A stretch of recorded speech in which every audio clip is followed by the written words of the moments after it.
Hello viewers, আসসালামু আলাইকুম। আমি আপনাদের সাথে আছি ফারজানা আক্তার ডেলি কিচেন থেকে। আমি আজকে আপনাদের সাথে শেয়ার করব গলদা চিংড়ি ভুনা। আশা করছি আমার রেসিপিটি আপনাদের সকলের ভালো লাগবে। আমার রেসিপিটি আপনাদের সকলের ভালো লাগলে অবশ্যই আমার চ্যানেলটি সাবস্ক্রাইব করবেন।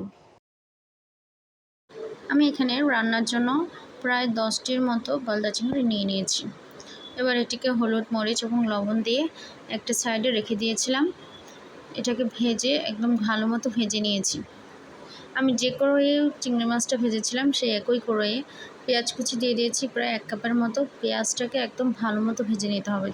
কে কোথা থেকে আমার ভিডিওটি দেখছেন অবশ্যই জানাতে ভুলবেন না। আমার পেঁয়াজটা প্রায় যখন ব্রাউন কালার হয়ে এসেছে তখন আমি এর ভিতরে প্রায় 7-8টি কাঁচামরিচ অ্যাড করছি। তারপরে আমি আবার পেঁয়াজটাকে ভালো মতো ভেজে নিচ্ছি। পেঁয়াজটা একদম ব্রাউন কালার করে নিতে হবে। এবার আমি এর ভিতরে স্বাদ মতো লবণ অ্যাড করছি। আপনারা আপনাদের স্বাদ মতো লবণ অ্যাড করবেন। পেঁয়াজটা ব্রাউন কালার হয়ে এসেছে। এবার আমি এর ভিতরে পেঁয়াজ বাটা অ্যাড করছি। পেঁয়াজ বাটাটা দিয়ে একদম ভালো মতো কষিয়ে নেবেন যতক্ষণ পর্যন্ত পেঁয়াজ বাটার গন্ধটা চলে না যাচ্ছে। আমি একদম নেড়েচেড়ে ভালো মতো কষিয়ে নিচ্ছি যাতে পেঁয়াজটার কাঁচা গন্ধটা চলে যায়।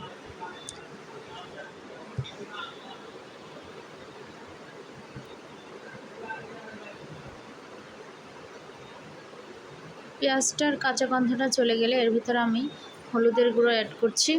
সাথে আমি সামান্য পরিমাণে মরিচের গুঁড়ো অ্যাড করেছিলাম কালারের জন্য। এবার আমি মশলাটাকে একদম পুরো তেল উঠে আসা পর্যন্ত কষিয়ে নিচ্ছি। এই পর্যায়ে আমি পানি দিয়ে মশলাটাকে একদম ঢাকনা দিয়ে ঢেকে ভালো মতো কষিয়ে নিয়েছিলাম।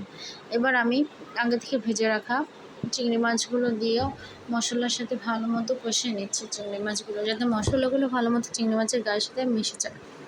এবার আমি এখানে পানি অ্যাড করছি। পানি অ্যাড করে চিংড়ি মাছগুলোকে একদম ভালো মতো রান্না করে নিচ্ছি। আমি মাছে এরকম আরও 3-4 বার উল্টে পাল্টে দিয়ে মাছটা রান্না করে নিয়েছি। এবার আমি চিংড়ি মাছগুলোকে একটা বাটিতে পরিবেশন করে নিচ্ছি। আপনারা কি এখানে খেয়াল করেছিলেন আমি কোনো ধরনের রসুন বাটা বা কুচি ইউজ করিনি।